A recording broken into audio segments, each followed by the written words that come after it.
आज की टॉपिक है वो ये है कि कौन से फैक्टर्स हैं जो रेट ऑफ रिएक्शन को अफेक्ट करें। ठीक है, कौन से फैक्टर्स हैं जो रेट ऑफ रिएक्शन को अफेक्ट करेंगे। उनमें पहला जो फैक्टर है that is what nature of reactors. Nature of reactors. Nature of reactors. ठीक है, नेचर ऑफ रिएक्टर्स का मतलब क्या है। अब देखिए ये बहुत से इसके मकसद होते हैं। ठीक है, तो हमारे बुक में जो एक ही एरिया फोकस किया हुआ है दैट इज व्हाट कि rate of reaction is related to activation energy. तो हमारे बुक में जो एक सिंगल एग्जांपल है, ठीक है, उसमें रेट ऑफ रिएक्शन क्या कहते हैं, नेचर ऑफ रिएक्टेंट्स का जो इफेक्ट है वो सिर्फ एक्टिवेशन एनर्जी से क्या किया गया है, कंसर्न किया गया है कि क्या हमने पढ़ा है कि द रिएक्टेंट्स या the substance with low activation energy क्या करेगा, जल्दी रिएक्ट करेगा, ट्रेन के सेक्टर क्या करेगा, जल्दी रिएक्ट करेगा या देर से रिएक्ट करेगा, फास्ट रिएक्ट करेगा। ठीक है, तो the substance with low activation energy reacts faster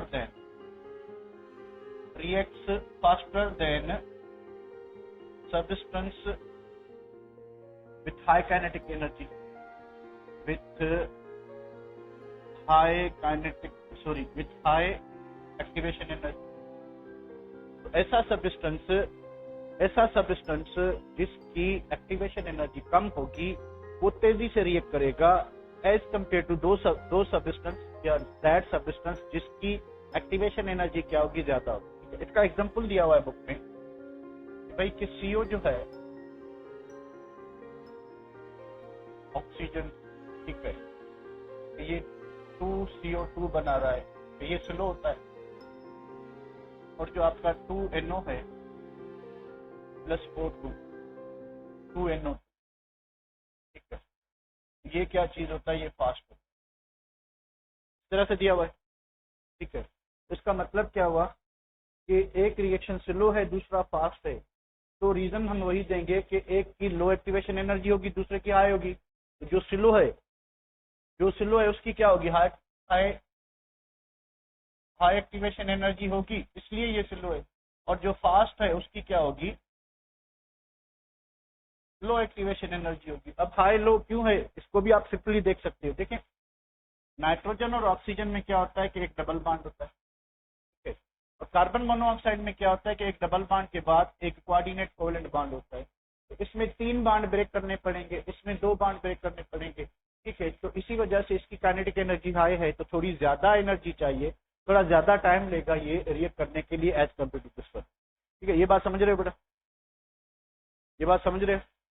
any problem, इसमें कोई प्रॉब्लम तो नहीं?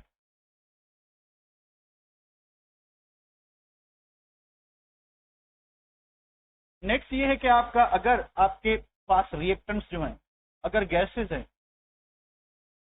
हैं, अगर लिक्विड्स हैं, अगर सॉलिड्स हैं, तो इनकी रिएक्टिविटी आप कंपेयर कर सकते हैं कि अगर आपके पास गैसियस रिएक्टेंट है तो इन तीनों स्टेट्स में ज्यादा रिएक्टिव कौन होगा, कौन बताएगा? इन सब में ज्यादा रिएक्टिव कौन होगा? इन सब में ज्यादा रिएक्टिव कौन होगा?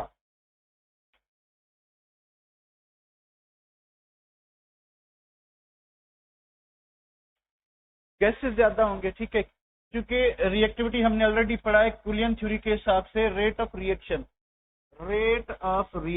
Is directly proportional to the number of collisions. अब बताएं कि कोलियंस किस में ज्यादा होंगे?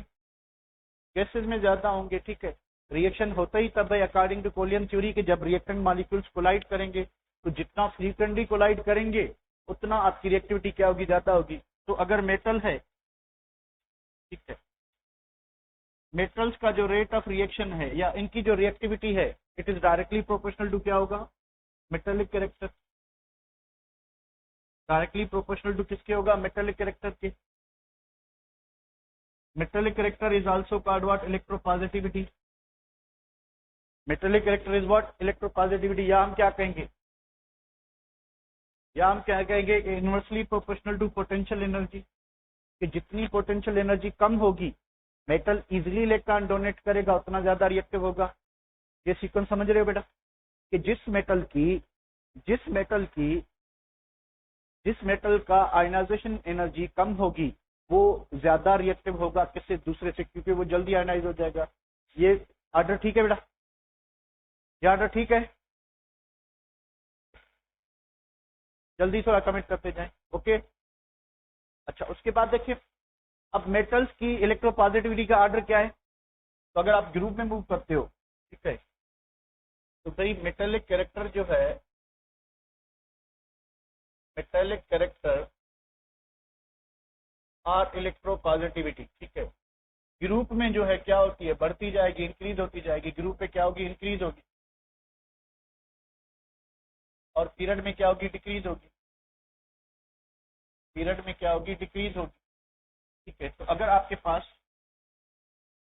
पास भाई लिथियम है, सोडियम है, पोटाशियम है, रुपीडियम है, सीजियम है, तो बताएं मोस्ट रिएक्टिव कौन होगा? सीजियम। मोस्ट रिएक्टिव कौन होगा? सीजियम होगा। मोस्ट रिएक्टिव कौन होगा? सीजियम होगा। मोस्ट रिएक्टिव कौन होगा बेटा? सीजियम होगा। क्यों होगा? आवाज में कोई प्रॉब्लम है क्या बेटा? Is there any issue in the voice? No issue.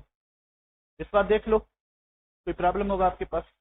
ठीक है, तो सीजियम जो है, क्योंकि टॉप टू बॉटम इलेक्ट्रोपॉजिटिविटी और इलेक्ट्रिक कैरेक्टर क्या होता जाएगा, कम होता जाएगा। ठीक है, सॉरी बढ़ता जाएगा, इंक्रीज होता जाएगा। ठीक है, इंक्रीज होता जाएगा तो रिएक्टिविटी मेटल की बढ़ती जाएगी। ठीक है, और अगर आप कंपैरिजन करते हैं सोडियम की मैग्नीशियम से, मैग्नीशियम की एल्यूमिनियम से, एल्यूमिनियम की आपकी सिलिकॉन से, इन सब में ज्यादा रिएक्टिव कौन होगा? अगेन ज्यादा रिएक्टिव कौन होगा? सोडियम होगा। तो सोडियम जो है पीरियड के अंदर कौन होगा? फर्स्ट एलिमेंट, यानी अल्कली मेटल अपने पीरियड में सबसे ज्यादा रिएक्टिव होगा। Sodium is most, and silicon जो मेटलाइड है, या मेटल को छोड़ के, अगर आप मेटलाइड को छोड़ के एल्यूमिनियम इज लीस्ट रिएक्टिव होगा। ठीक है बेटा, ठीक है। तो इस तरह से ये कुछ जनरल ट्रेंड है। इनमें अगर आप पर्सनलाइज हो जाएंगे, कस्टमाइज हो जाएंगे, तो फिर मैग्नीशियम और एल्यूमिनियम की रिएक्टिविटी जो है थोड़ा चेंज होती है, पर जनरल ट्रेंड ये है। जनरल ट्रेंड की हम बात करें कि अगर आप लेफ्ट टू राइट मूव करेंगे तो मेटेलिक कैरेक्टर कम होता जाएगा, रिएक्टिविटी को कम होना चाहिए। ठीक है, अगर आप रिएक्शन किसका देख रहे हैं, रिएक्शन इन एक्वस मीडियम देख रहे हैं, अगर आप रिएक्शन इन एक्वस मीडियम देख रहे हैं, ठीक है, तो फिर आपको क्या देखना पड़ेगा? फिर आपको स्टैंडर्ड ऑक्सीडेशन पोटेंशियल या रिडक्शन पोटेंशियल देखना पड़ेगा। ठीक है, तो जो रिएक्टिविटी है, रेट ऑफ रिएक्शन है या रिएक्टिविटी है, ठीक है, डायरेक्टली प्रोपोर्शनल किसके होगी? ई ऑक्सीडेशन पोटेंशियल के, स्टैंडर्ड ऑक्सीडेशन पोटेंशियल के। और रेट ऑफ रिएक्शन जो है किसका? ये फॉर मेटल्स। तो मेटल्स की जो रिएक्टिविटी है वो डिपेंड करेगी उनका ऑक्सीडेशन पोटेंशियल कितना है, उनका ऑक्सीडेशन पोटेंशियल कितना है। ठीक है, तो नॉन मेटल की किस पे डिपेंड करेगी, कौन बताएगा? नॉन मेटल की रिएक्टिविटी किस पे डिपेंड करेगी? रिडक्शन पोटेंशियल पे, जितना उसका ज्यादा होगा ऑक्सीडाइजिंग पावर ज्यादा होगा। तो rate of reaction is directly proportional to what? Reduction potential for non metals. तो नॉन मेटल्स की जो रिएक्टिविटी है वो उनके रिडक्शन पोटेंशियल पे डिपेंड करती है। तो यहाँ हमने मेटल की बात की, अगर आपके पास नॉन मेटल होगा, तो उसकी रिएक्टिविटी का ट्रेंड क्या होगा? उसकी रिएक्टिविटी का ट्रेंड, नॉन मेटल की रिएक्टिविटी का ट्रेंड उसकी इलेक्ट्रोनेगेटिविटी और इलेक्ट्रॉन एफिनिटी पे डिपेंड करता है। तो नॉन मेटल की रिएक्टिविटी जो है वो किस पे डिपेंड करेगी? वो डिपेंड करेगी किस पे? वो डिपेंड करेगी उसकी इलेक्ट्रॉन एफिनिटी पे डिपेंड करेगी। ठीक है, इलेक्ट्रॉन एफिनिटी पे डिपेंड करेगी। ठीक है, तो इलेक्ट्रॉन एफिनिटी का ट्रेंड क्या होता है? The rate of reaction of non metal जो है is directly proportional to its electron affinity and electronegativity. ठीक है, तो लेफ्ट टू ग्रुप में क्या होगा कि इलेक्ट्रॉन एफिनिटी, इलेक्ट्रोनेगेटिविटी क्या होते हैं? डिक्रीज होते हैं। डिक्रीज होते हैं तो रिएक्टिविटी क्या होती जाएगी, कम होती जाएगी, रिएक्टिविटी डिक्रीज होती जाएगी। ठीक है, तो अगर आप पीरियड में मूव करते हो, ठीक है, तो पीरियड में मूव करते हो तो रिएक्टिविटी बढ़ती जाएगी। यानी यहाँ पे देखें कि अगर आपके पास पीरियड में जो है लिथियम है, ठीक है, बेरिलियम है, मैग्नीशियम है, ठीक है, उसके बाद सॉरी लिथियम के बाद आपके पास क्या है, बेरिलियम है, उसके बाद आपके पास बोरान है, फिर कार्बन है, नाइट्रोजन है, ऑक्सीजन है, क्लोरीन है, फिर नियान। ठीक है, तो एक चीज आपको देखने में मिलेगी कि मेटल की reactivity while moving from lithium to boron decrease हो रही है, डिक्रीज हो रही है, पर नॉन मेटल की जो रिएक्टिविटी है वाइल मूविंग फ्रॉम क्लोरीन, क्योंकि ये तो नोबल गैस हो गए, ये नॉन रिएक्टिव होंगे, इंक्रीज हो रही है। इंक्रीज होने का रीजन इलेक्ट्रोनेगेटिविटी और इलेक्ट्रॉन एफिनिटी। ठीक है, तो मेटल का जो इलेक्ट्रॉन लेने का पावर है वो किस चीज पे डिपेंड करता है कि उसकी इलेक्ट्रॉन एफिनिटी कितनी है, उसकी इलेक्ट्रॉन एफिनिटी कितनी है। ठीक है, तो ये सारी बातें समझ आ गई, बिल्कुल सिंपल सी बातें हैं, जस्ट हम उसको रिलेट कर रहे हैं। ठीक है, तो शुरू से आए कि बुक में एक ही फैक्टर दिया हुआ है, एक्टिवेशन एनर्जी, वही डोमिनेंट फैक्टर है। ठीक है, क्योंकि सबकी अगर रिएक्टिविटी किसी की ज्यादा है, किसी कम है, ड्यू टू सर्टेन फैक्टर, कोई भी फैक्टर है, तो अल्टीमेटली जो रीजन होता है वो एक्टिवेशन एनर्जी होता है। अल्टीमेटली घूम फिर के बात किसकी होती है, एक्टिवेशन एनर्जी की होती है। इसकी क्यों ज्यादा है, इसकी क्यों हाई है। ठीक है, तो ये सारी चीजें हमने डिस्कस कर ली। यहाँ तक कोई प्रॉब्लम तो नहीं बेटा, यहाँ तक कोई प्रॉब्लम?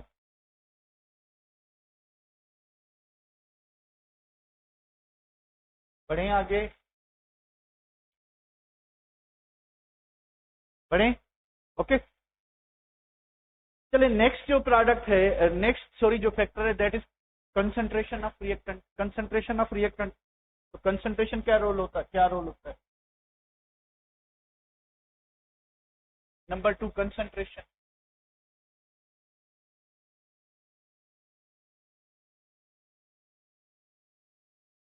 अगर हमारे पास ये रिएक्शन है 2A + B और प्रोडक्ट बन रही है, ठीक है, तो according to law of mass action, according to law of mass action, ठीक है, जो रेट ऑफ रिएक्शन होगा, रेट ऑफ रिएक्शन यानी dx/dt होगा, that should be equals to k A का पावर 2, A का पावर क्या होना चाहिए 2 एंड B का पावर क्या होना चाहिए 1, according to what, law of mass section. Law of mass section कहता है कि आप एक्सपेरिमेंटल डेटा को भूल जाएं कि एक्सपेरिमेंटल डेटा है कि नहीं है। आप क्या करें कि सिंपली जो बैलेंस इक्वेशन में कोएफिशिएंट लगाए, उसको आप क्या करें कि उसको आप किसके ऊपर लगा दें, उसको आप रिएक्टेंट के को जो कंसंट्रेशन है उसके ऊपर कोएफिशिएंट को पावर लगा दें। ये चीज हमेशा सही होती है या मोस्टली गलत होती है? ये चीज मोस्टली सही होती है, मोस्टली गलत होती है? क्या होता है? मोस्टली गलत होती है। ठीक है, तो हमने क्या पढ़ा है कि एक्सपेरिमेंटली जो है क्या होगा कि rate of reaction of A can be what, directly proportional to the concentration of A to power 1। To power 1 का मतलब क्या होगा कि there is a directly proportionality, यानी if we double the concentration of A, the rate will be doubled. If we double the concentration of A, the rate will be triple the concentration of A, rate triple हो जाए। या क्या हो सकता है कि A पे power 0 हो सकता है, यानी हम कंसंट्रेशन चेंज करते जा रहे हैं पर कंसंट्रेशन का रेट ऑफ रिएक्शन पे कोई इफेक्ट नहीं हो रहा। ठीक है, या आपका क्या हो सकता है कि पावर 2 हो सकता है, यानी रेट स्क्वायर टाइम इंक्रीज होगा। आप डबल करते हो यानी 2 टाइम बढ़ाते हो, रेट 2 का स्क्वायर टाइम बढ़े यानी 4 टाइम बढ़े। ठीक है, तो उस पे आप पावर क्या लगाओगे, ए लगाओगे। अब रिगार्डलेस दिस इक्वेशन, ये इक्वेशन हमें रेट इक्वेशन बनाने में हेल्प नहीं करती, एक्सपेरिमेंटल डेटा हेल्प करेगी। ठीक है बेटा, अच्छा, पॉसिबल है कि ये इस तरह से हो जाए, पॉसिबल है कि ये इस तरह से हो जाए। कल ये मैंने आपको बताया था। फिर हम कहते हैं कि ऑर्डर ऑफ रिएक्शन कभी 4 नहीं होता, तो अगर इसके ऊपर 4 पावर है तो जरूर जो बी है उसका रेट क्या होगा, फिर नेगेटिव होना चाहिए, नहीं होना चाहिए। तो बी का क्या होना चाहिए, कोई भी नेगेटिव हो सकता है, -1 -2 कुछ भी हो सकता है। आपका ए का जो पावर है, रेट जो है, ठीक है, रेट ऑफ रिएक्शन ऑफ ए जो है वो हाफ पे डिपेंड कर सकता है। रेट ऑफ रिएक्शन जो है वो -1 -2 हो सकता है। यानी आपने क्या किया, आपने कंसंट्रेशन डबल की, रेट हाफ हो गया। आपने कंसंट्रेशन क्या की, डबल की। रेट को डबल होता तो पावर 1 लगाते, रेट क्या हो गया, 1/2 हो गया, यानी हाफ हो गया, इनवर्स इफेक्ट हुआ, तो आप पावर क्या लगाओगे, 1 लगाओगे, ठीक है। तो normally what is the effect of concentration? Rate of reaction generally according to this principle increases by increasing concentration। तो नॉर्मली ये चीज है कि आप किसी भी रिएक्टेंट का रिएक्शन में अगर कंसंट्रेशन बढ़ाते हो तो कंसंट्रेशन बढ़ने से क्या होगा कि रेट बढ़ जाएगा। कंसंट्रेशन बढ़ने से क्या होगा, रेट बढ़ जाएगा, ठीक है बेटा। सिंपल सी बात है कि अगर आप इस रिएक्शन में एक ही कंसंट्रेशन बढ़ाते हो तो एक का रेट बढ़ सकता है। अब देखिए ये जनरल बात है कि रेट बढ़ेगा, क्योंकि मेजॉरिटी ऑफ रिएक्शन में ऐसा होता है, पर कुछ रिएक्शन में ऐसा भी होता है, कि कंसंट्रेशन बढ़ाने पे रेट कम हो जाता है। कुछ रिएक्शन में ऐसा भी होता है कि रेट जो है, अच्छा कम किस में होगा, काफी ऐसे भी रिएक्शन है जिनका रेट जो है प्रोडक्ट की कंसंट्रेशन पे भी डिपेंड करता है। तो ये नई बात है, हमने नहीं पढ़ी कहाँ पे, ठीक है, हमने नहीं सुनी कभी, पर ऐसा भी होता है कि रेट प्रोडक्ट की कंसंट्रेशन पे भी डिपेंड करता है। जैसे जैसे प्रोडक्ट की कंसंट्रेशन बढ़ती जाएगी, ठीक है, वैसे जो है रेट क्या होता जाएगा, बढ़ता जाएगा, या रेट कम होता जाएगा। तो सारी चीजें हैं, ठीक है। तो ये जो चीज है कि ये जो कंसंट्रेशन का इफेक्ट होता है, ये सिर्फ एक्सपेरिमेंटल डेटा से एग्जैक्ट पता चलेगा। नॉर्मली अगर आपको बताना हो ऐसे ही, तो rate of reaction is directly proportional to concentration. If you increase the concentration the rate will be increase, but this is not true for all substance. तो इस सब्सटेंस के लिए ये चीज सही है, बिल्कुल नहीं है। इस सब्सटेंस के लिए सही है, बिल्कुल है, पर इफेक्ट वो नहीं हुआ जो हम समझ रहे हैं। गुलबर्ग एंड वेग कहता है कि इक्वल इफेक्ट होगा, यानी if U double the concentration rate भी डबल हो जाएगा। If U double the concentration यानी इधर कोएफिशिएंट 2 है तो रेट 4 टाइम बढ़ जाएगा, ठीक है। तो वो सिर्फ थ्योरेटिकल बात कर रहा है। इसमें कोई प्रॉब्लम बेटा, इसमें कोई प्रॉब्लम? No, okay. अब बात करते हैं किसकी, थर्ड फैक्टर की, temperature. Effect of temperature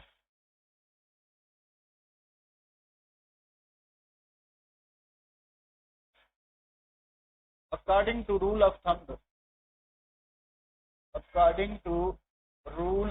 thumb, अंगूठे के रूल के हिसाब से रेट ऑफ रिएक्शन डबल्स और triples or doubled or tripled if 10 Kelvin or 10 degree centigrade temperature of reactant is raised or increased, reactant is increased। Simple सी बात है कि हम किसी भी रिएक्टेंट का या रिएक्शन में, मान लें कि ए आपका जो है ई में कन्वर्ट हो रहा है, ठीक है, तो अगर आपने टेम्परेचर क्या किया कि 50 से 60 डिग्री सेंटीग्रेड किया, 50 से 60 डिग्री सेंटीग्रेड इंक्रीज किया, तो जो 50 डिग्री सेंटीग्रेड पे अगर रेट ऑफ रिएक्शन ROR था, तो 60 डिग्री सेंटीग्रेड पे आपका या तो 2 ROR हो जाएगा और ये 3 ROR हो जाएगा। रेट जो है वो क्या हो जाएगा, या डबल हो जाएगा या ट्रिपल हो जाएगा। क्यों होगा? असल बात यह है कि क्यों होगा ऐसा। सिर्फ 10 डिग्री सेंटीग्रेड या 10 केल्विन टेम्परेचर बढ़ाने पे आखिर इतना रेट क्यों जाएगा, क्यों बढ़ेगा? इस बात को समझने के लिए आए ग्राफ का सहारा लेते हैं। देखें ये ग्राफ है,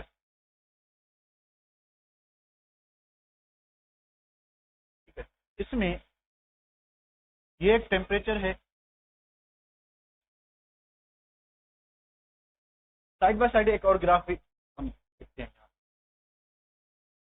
कि भैया ये एवरेज एनर्जी है और ये आपकी प्रोडक्ट है, ये ए है और ये बी प्रोडक्ट है, ठीक है। ये एवरेज एनर्जी है, ये एवरेज से ऊपर मॉलिक्यूल, एवरेज से नीचे मॉलिक्यूल। अब एवरेज से मैंने आपको कल बताया कि ऑन द रफ एस्टीमेट मान लें कि 80% एवरेज मॉलिक्यूल में 10% जो है वो अबो एवरेज है, ठीक है, और 10% जो है वो बिलो एवरेज है। तो 10% का मान लें कि जस्ट 4% मालिक्यूल हैं, 4% ऐसे मालिक्यूल हैं। कैसे मालिक्यूल हैं 4%? कौन से? 4% ऐसे मालिक्यूल हैं जिनके पास एनर्जी थ्रेशोल्ड एनर्जी के बराबर है, जस्ट यानी 10% की एवरेज से ज्यादा है। उस 10% में 4% ऐसे हैं जिनकी जो एनर्जी है, जिनकी जो थ्रेशोल्ड एनर्जी है, या जिनकी जो पोटेंशियल एनर्जी है थ्रेशोल्ड एनर्जी के बराबर है या उससे ऊपर है। यानी 4% मालिक्यूल जो हैं वो इस रीजन में आ रहे हैं। तो ये 4% वो मालिक्यूल हैं जिनके कूलियंस इफेक्टिव हैं। कहां पे? T1 पे। T1 क्या लिखा हमने? 50 डिग्री सेंटीग्रेड। जरा बात को समझिएगा। तो जब टेम्परेचर T1 था 50 डिग्री सेंटीग्रेड था, तो 4% मालिक्यूल ऐसे थे जो जिनकी एनर्जी पोटेंशियल एनर्जी किसके बराबर थी? थ्रेशोल्ड एनर्जी के या उनसे ज्यादा थी। ये बात समझ रहे हैं? ये बात समझ रहे हैं? बात समझ रहे हैं? ओके। अब हमने क्या किया? हमने T2 बढ़ा लिया। हमने क्या किया? हमने जो है T2 को बढ़ा लिया। T2 हमने कितना कर लिया? हमने कर लिया 60 डिग्री सेंटीग्रेड। अब जैसे ही टेम्परेचर बढ़ा, इंक्रीज इन टेम्परेचर से क्या हुआ कि भाई नंबर ऑफ कोलियंस इंक्रीज हो गए, नंबर ऑफ कोलियंस इंक्रीज हो गए। ठीक है। उसके बाद क्या हुआ कि average kinetic energy, sorry average जो काइनेटिक एनर्जी है और जो आपकी पोटेंशियल एनर्जी है, ठीक है, वो बढ़ गई, या एवरेज काइनेटिक एनर्जी बढ़ गई। ठीक है। तो मॉलिक्यूल की एवरेज एनर्जी जो है, तो अगर 50 पे ये थी, अगर 50 डिग्री सेंटीग्रेड पे एवरेज ये थी, तो मान लें कि 60 पे ये हो गई। 60 डिग्री सेंटीग्रेड एवरेज कितनी हो गई? ये हो गई। तो कुछ ज्यादा मॉलिक्यूल क्या कर गए कि उनकी एनर्जी थोड़ी ऊपर बढ़ गई। तो अगर पहले 4% थे, तो 10 डिग्री सेंटीग्रेड बढ़ाने पे क्या हुआ कि मान लें कि 4% और बढ़ गए। तो 60 डिग्री सेंटीग्रेड पे टोटल मॉलिक्यूल जो इफेक्टिवली कोलाइड करेंगे, या जिनकी एनर्जी थ्रेशोल्ड एनर्जी के बराबर या उससे ज्यादा है, तो मान लें कि वो 8% हो गए। तो 10 डिग्री सेंटीग्रेड टेम्परेचर बढ़ाने से ऐसा नहीं कि सारे मॉलिक्यूल की एनर्जी डबल हो गई, नहीं। वो मॉलिक्यूल जिनके इफेक्टिव कूलियन हो रहे थे वो बहुत थोड़े थे। तो 10 डिग्री सेंटीग्रेड टेम्परेचर बढ़ाने पे वो जो थोड़े मॉलिक्यूल हैं, वो थोड़ों की जो एनर्जी है वो क्या हो जाएगी? डबल हो जाएगी। अब ये बात आपको एग्जैक्टली समझ आई कि ये जो शेडेड पोर्शन है, ये उन मॉलिक्यूल को रिप्रेजेंट करता है, ये उन मॉलिक्यूल को रिप्रेजेंट करता है जो क्या कर रहे थे, जो आपके इफेक्टिव कोलाइड कर रहे थे, इफेक्टिवली कोलियन हो रही थी जिनकी। ठीक है। तो अब क्या हुआ कि जब आपने टेम्परेचर इंक्रीज किया, तो आप देखें कि जब आपका टेम्परेचर यहाँ पे आ गया, ठीक है, तो एक्टिवेशन एनर्जी क्या हो जाएगी? कम हो जाएगी, क्योंकि एवरेज बढ़ गई। एवरेज बढ़ गई तो थ्रेशोल्ड और एवरेज का डिफरेंस क्या हो गया? कम हो गया। उस वजह से एक्टिवेशन एनर्जी क्या हो गई? कम हो गई। आपका रिएक्शन क्या होगा? तेज होगा, डबल हो जाएगा। ये बात समझ आ गई बेटा आपको? ये बात समझ आ गई? Have you got the point? Okay. चलिए, उसके बाद एक और इफेक्ट लिखा हुआ है बुक में टेम्परेचर का, कि आप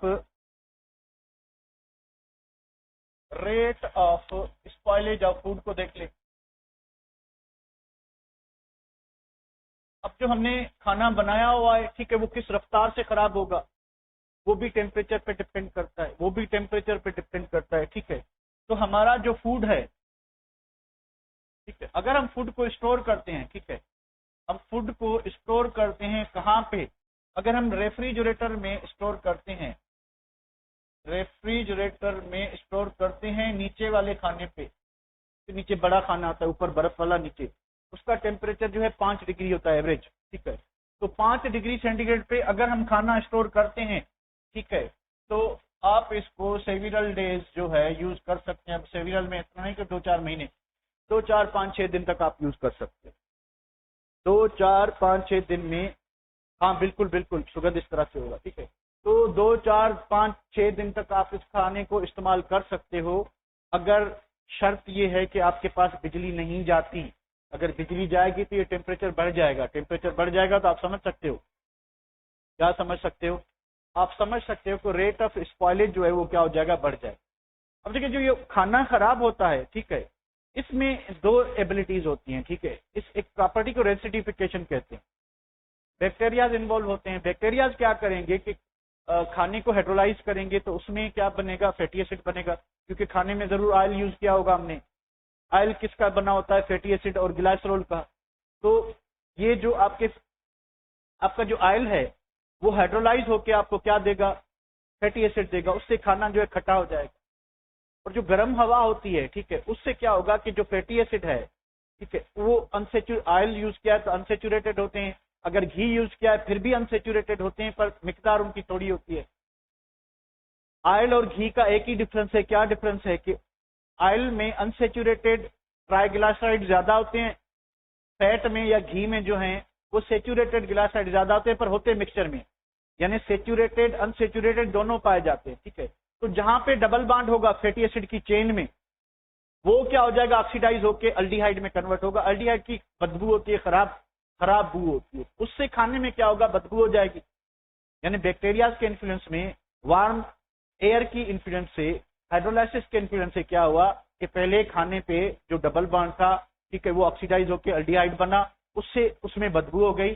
फिर जायका खराब क्यों हुआ, जायका खट्टा क्यों हुआ, क्योंकि उसमें मौजूद जो ऑयल था वो वार्म मॉइस्चर से, पानी में मौजूद जो है गर्म हवा से, या जब खाना बाहर होगा तो गर्म होगा, ठीक है, तो खाने के अंदर पानी तो होता है, तो वो फिर आपका जो ऑयल है वो हाइड्रोलाइज हो जाएगा। जब ऑयल हाइड्रोलाइज हो जाएगा तो आपको क्या मिलेगा, फैटी एसिड, और क्या मिलेगा, फैटी एसिड मिलेगा। फैटी एसिड से खाना खट्टा हो जाएगा, अल्डिहाइड खाने में बदबू कर। तो अगर आप खाने को खराब होने की रफ्तार को कम करना चाहते हैं तो आप रेफ्रिजरेटर पे रख लें। अगर आप 5 डिग्री सेंटीग्रेड पे स्टोर करते हैं, नॉर्मली इस वक्त हमारा जो रूम टेम्परेचर होता है वो अराउंड 35 होता है, 35 टू वेरी करता है 40 डिग्री सेंटीग्रेड पर, ठीक है। तो खाना जो है तकरीबन एक दिन में अगर आप बाहर रखें तो खराब हो जाएगा, पर एक दिन भी बड़ा है, ठीक है, पर एक दिन चल जाएगा, ठीक है। तो आप टेम्परेचर कितनी मरतबा कम हो रहा है, टेम्परेचर जो है आपका, अगर मान लें 40 डिग्री सेंटीग्रेड मैक्सिमम लें तो 7 टाइम्स टेम्परेचर कम हो रहा है, ठीक है।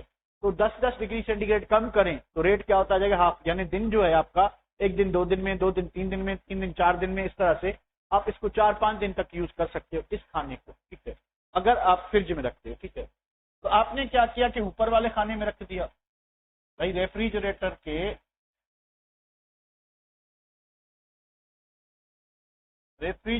के ऊपर वाले खाने में आपने -2 से लेके -5 डिग्री सेंटीग्रेड पर स्टोर कर लिया।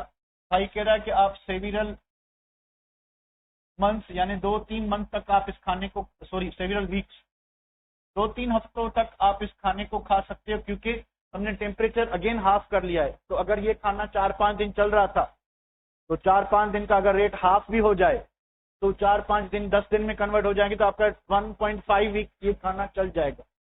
एक दो 3 हफ्ते तक आप खाना बचा सकते हो, ठीक है। तो आपने क्या किया कि भाई आपने फैटी वाली फ्रिज ली, ठीक है, वो जो डीप फ्रीजर होता है।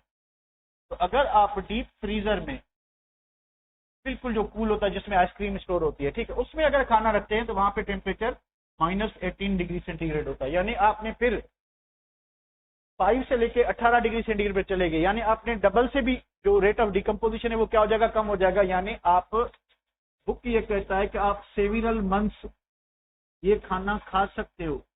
तो आप घोटकी में, कश्मीर में बैठ के क्या ये खाना महीनों खा सकते हो? क्या आपके पास बिजली नहीं जाएगी? क्या आपके पास बिजली नहीं जाएगी? खा सकते हो, जाएगी तो खा सकते हो, खा लेना, कोई बात नहीं, उसके बाद गाड़ी में चले जाना टूणू टूणू वाली, ठीक है। तो ये क्या बता रहा है, ये देखिए रेट जो है spoilage of food, rate of spoilage of food, temperature कम होने से क्या हो रहा है, कम हो रहा है। तो खाना जो है ज्यादा टेम्परेचर पे जल्दी खराब हो रहा है, जैसे जैसे टेम्परेचर कम करें तो उसके स्पॉइलेज का रेट क्या हो रहा है, कम हो रहा है। क्लियर है बेटा? हाँ खदीजा, आप बच जाओ तो कर देना पार्सल, कोई बात नहीं, खा लेंगे, देख के फेंक देंगे। आप बताओगे ना कि मैं इस खाने की वजह से मैं हॉस्पिटल गई थी, तो हम फेंक देंगे। Is it clear? तो यहां तक क्लियर है बेटा? कोई इशू तो नहीं? यहां तक कोई इशू तो नहीं? ओके, तो उसके बाद बात करते हैं किसकी, उसके बाद हम बात करते हैं number 4, effect of radiation. Effect of radiation कह लें और इंटेंसिटी ऑफ लाइट कह लें, इंटेंसिटी ऑफ लाइट कह लें।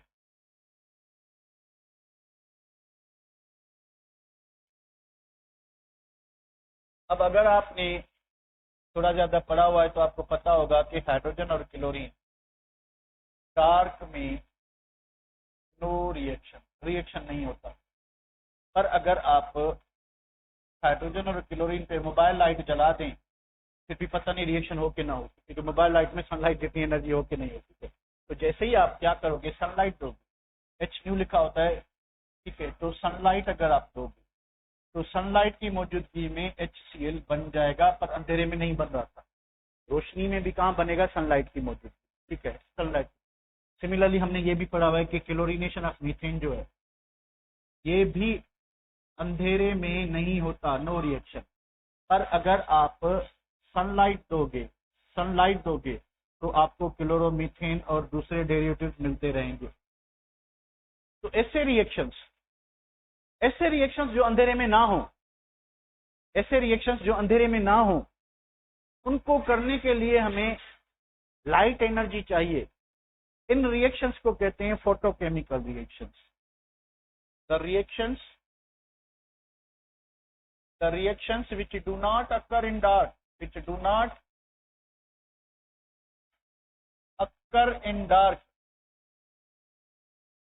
ऐसे रिएक्शन जो अंधेरे में नहीं होते, उनको करने के लिए हमें रोशनी की जरूरत पड़े, ठीक है। तो इन रिएक्शंस को हम क्या कहते हैं, इन dark they need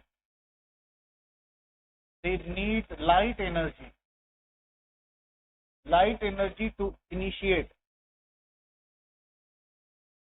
Such reactions are called photochemical reactions are called, in reactions को क्या कहते हैं, इन reactions को photochemical reactions कहते हैं, ठीक है। ऐसे रिएक्शंस जो लाइट की मदद से हो, अंधेरे में ना हो, लाइट पास करें, सनलाइट पास करें तभी हो, इन रिएक्शंस को फोटोकेमिकल रिएक्शंस कहते हैं। इसमें आपका फोटोसिंथेसिस बायो में एग्जांपल आ गया, बायोकेमिस्ट्री में आ गया। अब ये सिंपल से एग्जांपल्स हैं। तो आप हाइड्रोजन और क्लोरीन गैस से अगर HCl लेना चाहते हो तो अंधेरे में ये रिएक्शन नहीं होता, ठीक है। क्यों नहीं होता वो भी बताता हूं मैं आपको, ठीक है। उसके बाद दूसरी चीज क्या है, photochemical reactions are zero order reactions, कि ये जीरो ऑर्डर रिएक्शन होते हैं। जीरो ऑर्डर रिएक्शन क्यों होते हैं, यानी इसका मतलब क्या हुआ कि अंधेरे में आप जितनी मर्जी आए कंसंट्रेशन बढ़ा दें, अंधेरे में आप जितनी आए कंसंट्रेशन मर्जी आए इसकी कंसंट्रेशन बढ़ा दें, हमने इसकी कंसंट्रेशन डबल की, हमने इसकी कंसंट्रेशन ट्रिपल की, पर नो रिएक्शन, ठीक है। तो इनका जो रेट ऑफ रिएक्शन है, ठीक है, तो rate of reaction of photochemical reactions is directly proportional to what, intensity of light, intensity of sunlight, कि हम सनलाइट कितनी प्रोवाइड करें। जितनी ज्यादा सनलाइट देंगे उतना रिएक्शन क्या होता जाएगा, फास्ट होता जाएगा। तो अगर सनलाइट नहीं होगी और इसकी जितनी मर्जी है कंसंट्रेशन देते रहे, रिएक्शन नहीं होगा। इवन दो अगर आपके पास सनलाइट कम है और इनकी कंसंट्रेशन आप बढ़ाते जाते हो, फिर भी रेट पे कोई फर्क नहीं पड़ता, तो मुझे पता है इसकी रेट इक्वेशन क्या होगी, dx/dt equals to k, what should be the power of hydrogen and chlorine, क्या होना चाहिए पावर, 0 होगा, क्योंकि रेट जो है, आपका rate of these reactions is independent of concentration, independent on concentration पे डिपेंड नहीं करता, ठीक है। और ये फोटोकेमिकल रिएक्शंस होते हैं, इनका रेट अंधेरे में जितना मर्जी आए आप कंसंट्रेशन बढ़ा लें, रिएक्शन शुरू ही नहीं होगा। रिएक्शन को शुरू करने के लिए रिएक्शन को शुरू करने के लिए हमें एनर्जी चाहिए। ठीक है, ठीक है। और अच्छा, ये रिएक्शन लाइट की मौजूदगी में क्यों होते हैं भला? क्योंकि light is a form of energy. Light is a form of energy. Light एक एनर्जी की फॉर्म है। लाइट एक एनर्जी की फॉर्म है। ठीक है, उसमें इतनी एनर्जी मौजूद होती है क्योंकि वो रेडिएंट एनर्जी मौजूद है उसमें। लाइट एनर्जी में क्या मौजूद है? सनलाइट में क्या है? रेडिएंट एनर्जी है। We know that sunlight is composed of photons of variable जो है एनर्जीज, वेरियस एनर्जीज के फोटॉन सनलाइट में मौजूद होते हैं। अब क्लोरीन क्लोरीन बॉन्ड को तोड़ने के लिए अब इनमें बॉन्ड कौन सा टूटेगा सनलाइट की प्रेजेंस में? हाइड्रोजन हाइड्रोजन बॉन्ड टूटेगा या क्लोरीन क्लोरीन बॉन्ड टूटेगा? सनलाइट किस बॉन्ड को तोड़ के देगी? सनलाइट किस बॉन्ड को तोड़ के देगी? क्लोरीन क्लोरीन बॉन्ड जो है वीक होता है। क्यों? क्योंकि क्लोरीन क्लोरीन बॉन्ड की जो एनर्जी है, यानी आपके पास क्लोरीन क्लोरीन बॉन्ड है, ठीक है, उसके बाद हाइड्रोजन हाइड्रोजन बॉन्ड, जैसे ही आप सनलाइट लगाते हो, ठीक है, तो क्या होगा? ये बॉन्ड जो है ये टूट जाएगा। टूट जाएगा तो हमें मिलेंगे 2 क्लोरीन फ्री रेडिकल्स। क्या मिलेंगे? 2 क्लोरीन फ्री रेडिकल्स मिलेंगे। ठीक है, क्लोरीन फ्री रेडिकल। अब ये क्या करेंगे? जैसे क्लोरीन फ्री रेडिकल बन गया तो वो हाइड्रोजन के बॉन्ड को क्या कर लेंगे? ब्रेक कर लेंगे। पर अच्छा, ये बॉन्ड क्यों टूट रहा है? क्योंकि इसकी एनर्जी जो है 242 किलो जूल पर मोल है, कम है। ठीक है, इसकी एनर्जी जो है 436 किलो जूल पर मोल है। ठीक है, तो सनलाइट से ये हाइड्रोजन बॉन्ड जो है वो ब्रेक नहीं होगा। कौन सा बॉन्ड ब्रेक होगा? क्लोरीन क्लोरीन बॉन्ड ब्रेक होगा। ठीक है, तो सनलाइट में क्या मौजूद है? सनलाइट में ऐसी क्या चीज है? रेडिएंट एनर्जी है। कौन सी एनर्जी? Radiant energy. और ये एनर्जी काफी है इसके बॉन्ड को तोड़ने के लिए और इसके इनइफेक्टिव कूलियंस को इफेक्टिव बनाने के लिए इतनी एनर्जी काफी है। यानी इनको थोड़ा एनर्जी इनपुट चाहिए, इनकी एक्टिवेशन एनर्जी थोड़ी है जो कि सनलाइट में मौजूद है। तो जैसे ही एनर्जी मिलेगी रिएक्टेंट आपके प्रोडक्ट में कन्वर्ट हो जाएंगे। एनी प्रॉब्लम बेटा? Any problem? नहीं, मेक नहीं करेगा, क्योंकि जितनी आपकी इंटेंसिटी ज्यादा होगी लाइट की उतने क्लोरीन क्लोरीन बॉन्ड ज्यादा टूटेंगे। तो रेट जो है क्लोरीन फ्री रेडिकल की कंसंट्रेशन पे डिपेंड करता है। हाइड्रो फ्री क्लोरीन नहीं, क्लोरीन मॉलिक्यूल नहीं, क्लोरीन फ्री रेडिकल। तो क्लोरीन फ्री रेडिकल कौन बना के दे रहा है? वो तो सनलाइट बना के दे रही है। तो जितनी इंटेंसिटी ज्यादा होगी उतने फ्री रेडिकल ज्यादा बनेंगे, जितने फ्री रेडिकल ज्यादा बनेंगे उतने हाइड्रोजन आपके HCl ज्यादा बनेंगे। ये बात समझ गए बेटा?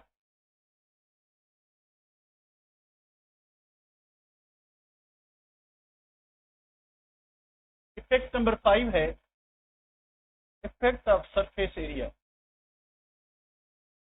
Effect of surface area.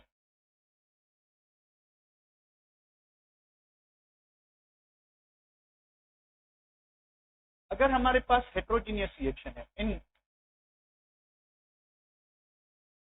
Heterogeneous reactions, अगर हमारे पास हेट्रोजीनियस रिएक्शन है, मतलब क्या हुआ हेट्रोजीनियस रिएक्शन का? कि भाई ए आपका लिक्विड है, बी आपकी गैस है, ठीक है, सी आपकी प्रोडक्ट है। तो ए आपका सॉलिड है, बी आपका लिक्विड है, ठीक है, सी आपकी प्रोडक्ट है। ए आपका सॉलिड है, बी आपकी गैस है, ठीक है, इनके दरमियान जो रिएक्शन हुआ सी प्रोडक्ट पर। तो ये सारे रिएक्शन कौन से हो गए? हेट्रोजीनियस। ये सारे रिएक्शन कौन से हो गए? हेट्रोजीनियस। यानी what is heterogeneous reaction? A reaction in which reactants have different physical state, यानी अगर रिएक्टेंट जो है अपनी फिजिकल स्टेट में वेरी करते हैं, ठीक है, तो उस रिएक्शन को हेट्रोजीनियस रिएक्शन कहेंगे। अब जो रेट ऑफ हेट्रोजीनियस रिएक्शन है, rate of reaction of heterogeneous reaction is directly proportional to the surface area। यानी जो हेट्रोजीनियस रिएक्शन होगा जिसमें एक रिएक्टेंट लिक्विड हो या सॉलिड हो, तो जितना सरफेस एरिया बढ़ाएंगे, ठीक है, उतना रेट ऑफ रिएक्शन क्या होगा? फास्ट होगा। ठीक है, लिक्विड में फिजिकल प्रॉपर्टी में काम आता है कि आप देखें एवापोरेशन आपकी क्या है? फिजिकल प्रॉपर्टी है। ठीक है, तो एवापोरेशन में सरफेस एरिया बढ़ाने से क्या होता है कि एवापोरेशन ज्यादा होती है, क्योंकि उसको सरफेस पे होना होता है। एवापोरेशन में क्या होता है कि आपके लिक्विड के जो सरफेस के मॉलिक्यूल हैं वो एवापोरेट होते हैं, वो गैस में कन्वर्ट होते हैं। तो वो कहाँ पे होती है, वो आपकी सरफेस पे होती है। कहाँ पे होती है, सरफेस पे, ठीक है। तो सरफेस मॉलिक्यूल क्या करते हैं, स्किप करते हैं। सरफेस मॉलिक्यूल क्या करते हैं, स्किप करते हैं, ठीक है। तो इस वजह से जो एवापोरेशन है, ठीक है, तो रेट ऑफ एवापोरेशन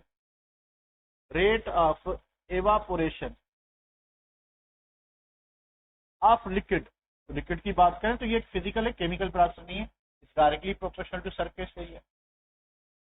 और रेट ऑफ सॉलिड रिएक्टेंट, अगर हमारे पास सॉलिड रिएक्टेंट है, ठीक है, सॉलिड रिएक्टेंट है, उसका रेट डायरेक्टली प्रोपोर्शनल टू होगा सरफेस एरिया।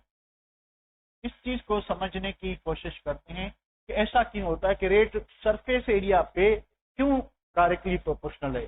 तो आए, तो देखिए हमारे पास एक हेट्रोजीनियस रिएक्शन है जिसमें कैल्शियम कार्बोनेट एक सॉलिड है, उसको हम HCl एक्वस यानी पानी में डिजोल्व है, लिक्विड है, इससे रिएक्ट कराते हैं।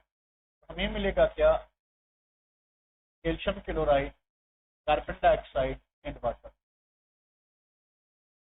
ये गैस हो गया, ये गैस सॉरी ये लिक्विड हो गया, ये गैस और ये एक्वस पानी। चले ये बताएं कि रिएक्शन एक्वस है कि सॉरी हेट्रोजीनियस है, होमोजीनियस है। रिएक्शन क्या दिखाई दे रहा है आपको, होमोजीनियस या हेट्रोजीनियस? इलेक्ट्रोकेमिकल सीरीज याद नहीं करते, वो प्रॉब्लम जो जब भी कोई आता है ना इलेक्ट्रोकेमिस्ट्री का, तो उसमें वैल्यू दिए होते हैं। कभी कभी आपको भुलाने के लिए रिडक्शन पोटेंशियल की जगह पे क्या दिया होता है, ऑक्सीडेशन पोटेंशियल। कभी कभी आपको भुलाने के लिए रिडक्शन पोटेंशियल की जगह पे ऑक्सीडेशन पोटेंशियल दिया होता है, तो आपने साइन चेंज करनी होती है। आपको ये डिसाइड करना पड़ेगा कि ऑक्सीडाइज कौन होगा, रिड्यूस कौन होगा। जो ऑक्सीडाइज होगा उसका आप ऑक्सीडेशन पोटेंशियल लेंगे, जो रिड्यूस होगा उसका रिडक्शन पोटेंशियल लेंगे। बस ये थोड़ा ख्याल करना, ठीक है। तो ये एक हेट्रोजीनियस रिएक्शन है, ठीक है। तो हेट्रोजीनियस रिएक्शन में क्या होगा कि अगर आपके पास कैल्शियम कार्बोनेट का लार्ज पीस है, से कैल्शियम कार्बोनेट जो पार्टिकल्स हैं वो आपस में टाइटली बाउंड है, ठीक है, और वो आपस में क्या है, टाइटली बाउंड। तो कैल्शियम कार्बोनेट कुछ इस हालत में पड़ा हुआ,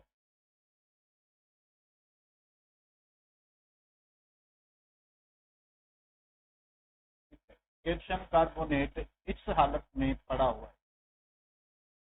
अब इससे रिएक्ट कौन करेगा, इससे अब देखिए ये जो कैल्शियम कार्बोनेट है ये वाला, इसका कितना सरफेस ओपन है, सिर्फ इसकी जो है ये टॉप पे, यानी इसका जो इस मॉलिक्यूल की अगर हम बात करें तो इसका 75% एरिया जो है वो हिडन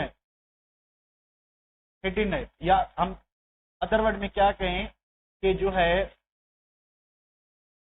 75% इसका जो सरफेस है वो ब्लॉक है। कहां से ब्लॉक है, एक तो साइड वाले मॉलिक्यूल से 50%, 25% नीचे वाले मॉलिक्यूल से, सिर्फ ओपन 25% ओपन है, 25% ओपन है, ठीक है। तो जब आप ये जो HCl है इससे रिएक्ट कराओगे, ठीक है, ये HCl है आपका ग्रीन और ब्लू वाला आपका कैल्शियम कार्बोनेट। अब देखिए थारोली मिक्सिंग के लिए जरूरी है कि इफेक्टिव कूलियन हो, और हमने पढ़ा था कि इफेक्टिव कूलियन क्या होगा, जब मॉलिक्यूल बिल्कुल, अगर ये रिएक्टेंट है और ये दूसरा रिएक्टेंट है, बिल्कुल एक दूसरे के आमने सामने है। अब यहाँ पे क्या हो रहा है कि जस्ट थोड़ा सा पोर्शन है, ये जो ओपन एरिया है, इससे आपका HCl क्या करेगा, कोलाइड करेगा। तो कोलियंस इफेक्टिव होने के ज्यादा चांसेस हैं या इनइफेक्टिव होने के? तो इस केस में क्या होगा, इफेक्टिव होने के ज्यादा चांसेस हैं या दूसरी बात देखें कि ये जो मॉलिक्यूल है, इंटीरियर मॉलिक्यूल ये वाले, ये तो बिल्कुल अनएक्सपोज हैं। तो ये आपका ये जो है ये कौन सा आपका HCl जो है ये वाला, ये तो यहां तक पहुंच ही नहीं पाएगा। अंदर वाले मॉलिक्यूल को तो सरफेस मॉलिक्यूल ने कवर किया हुआ है, और सरफेस वाले मॉलिक्यूल का बहुत ही थोड़ा पोर्शन है जो कि एक्सपोज होगा किसको, HCl को। हमने क्या किया, हमने इसको जो है हथौड़ा लिया, इनको कूट के छोटा सा पाउडर बना दिया। अब हमारे पास जो कैल्शियम कार्बोनेट है, ठीक है, उसका कुछ इस तरह से पाउडर बना हुआ है, ठीक है, इस तरह से कुछ पाउडर बना हुआ है। अब आप क्या करते हैं कि आपने इसमें HCl ऐड किया। अब थोड़ा ऊपर वाला भी देखें और नीचे वाला भी देखें। तो जब हम पाउडर्ड जो है कैल्शियम कार्बोनेट लेंगे पाउडर्ड। तो बताएं कि ज्यादा सरफेस कहां पे ओपन है? यहाँ पे सरफेस एरिया ज्यादा है, यानी यहाँ पे सरफेस कम ओपन है, तो हम क्या लिखेंगे? Small surface area, low reactivity. तो large surface area, surface area हमने बढ़ाया पाउडर करके कूट के, ठीक है, तो लार्ज सरफेस एरिया तो क्या होगा? मोर रिएक्टिविटी, फास्ट रिएक्शन होगा। तो जो हेट्रोजीनियस रिएक्शंस होते हैं, जो हेट्रोजीनियस रिएक्शंस होते हैं और उनमें जो सॉलिड रिएक्टेंट होता है वो पाउडर्ड फॉर्म में ज्यादा रिएक्टिव होगा। यानी मतलब क्या है कि क्रश्ड, 3 वर्ड यूज होते हैं, क्रश्ड, पाउडर्ड, ये तो अंग्रेजी के लफ्ज हो गए, ठीक है। पाउडर्ड, केमिस्ट्री में एक वर्ड यूज होता है फाइनली डिवाइडेड। फाइनली डिवाइडेड का मतलब यही है, पाउडर्ड और क्रश्ड। आपने इसको हथौड़े मार मार के बिल्कुल छोटे छोटे पीसेस में डिवाइड कर लिया, ये जो फाइनली डिवाइडेड अच्छे से पाउडर बना हुआ है, ये जो है इसका सरफेस एरिया ज्यादा होगा और ये ज्यादा रिएक्टिव होगा। क्लियर है बेटा? तो effect of surface area clear है? Effect of surface area clear है बेटा? ओके, कोई इशू तो नहीं? बिल्कुल क्लियर। तो आखिरी फैक्टर पे आते हैं, that is what? Catalyst. That is catalyst, effect of catalyst. तो कैटलिस्ट की इफेक्ट की बात करते हैं। पहली बात, sir catalyst was first introduced by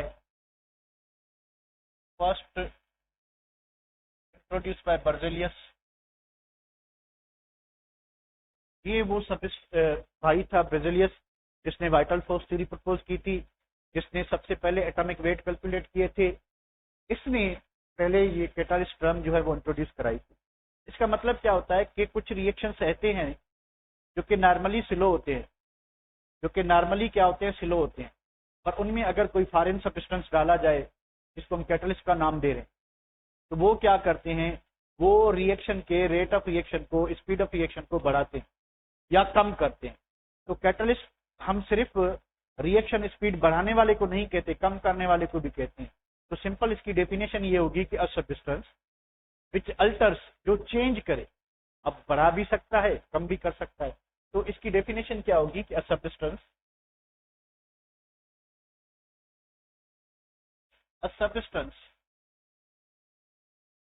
which alters the rate of reaction।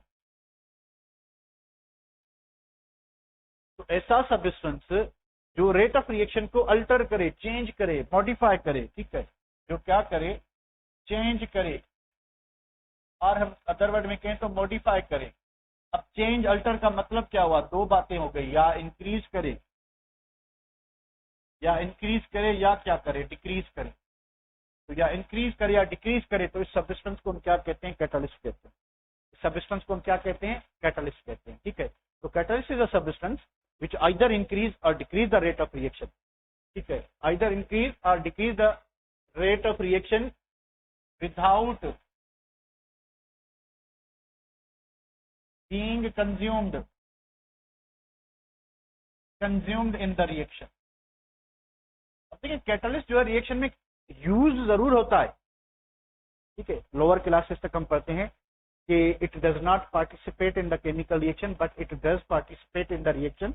ये केमिकल रिएक्शन में पार्टिसिपेट करता है, बट इन द एंड हमें कैटलिस्ट की उतनी ही अमाउंट मिलेगी जितनी कि हमने क्या की थी? यूज की थी। तो it participate in the reaction but in the end we get exact same amount that was used before the reaction और ड्यूरिंग द रिएक्शन। तो जितनी हमने अमाउंट यूज की थी उतनी एग्जैक्टली अमाउंट हमें वापस मिलेगी। अच्छा, इसकी कैरेक्टरिस्टिक में क्या आता है कि इट्स अमाउंट क्या होगा? Remain same.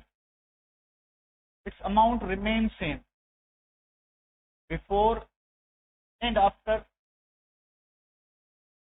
रिएक्शन, ठीक है। it can participate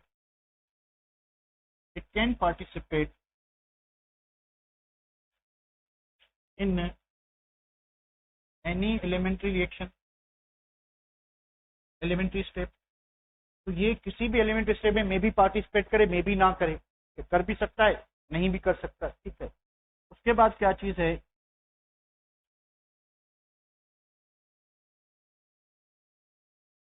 it may have physical change at the end of reaction, eight the end of reaction के आखिर में इसमें फिजिकल चेंज आ सकती है, सच एज शेप में चेंज आ सकता है, सच एज डेंसिटी में चेंज, यानी कलर में चेंज आ सकती है, यानी कोई फिजिकल प्रॉपर्टीज की before and after reaction change हो सकती है, क्योंकि ये रिएक्शन में यूटिलाइज हुआ था। यूटिलाइज होने के बाद जब दोबारा प्रोड्यूस होगा तो पॉसिबल है कि उस फॉर्म में ग्रो ना कर सके, क्योंकि रिएक्शन एक्सोथर्मिक है या एंडोथर्मिक है, तो before and after temperature condition क्या होगी, चेंज होगी, तो इसमें फिजिकल चेंज आ सकती है, पर केमिकली वही होगा, ठीक है। तो इट मे अंडरगो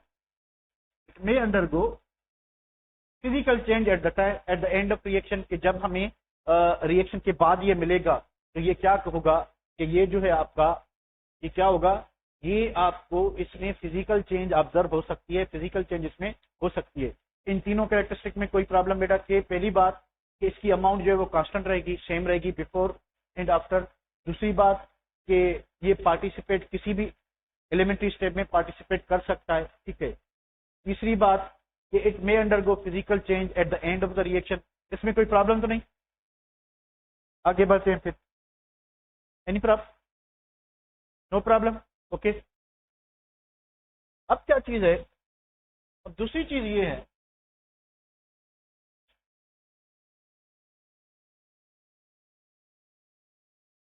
कि स्मॉल अमाउंट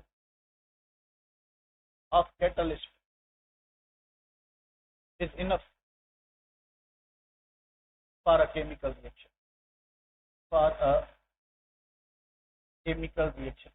अब देखिए इस चीज का मतलब क्या है, अगर आप एंजाइम्स पढ़ते हो, ठीक है, तो रेट ऑफ जो एंजाइम होता है, तो rate of reaction of biomolecule, तो बायोमॉलिक्यूल का जो रेट होता है वो डायरेक्टली प्रोपोर्शनल होता है किसके, सबस्ट्रेट के,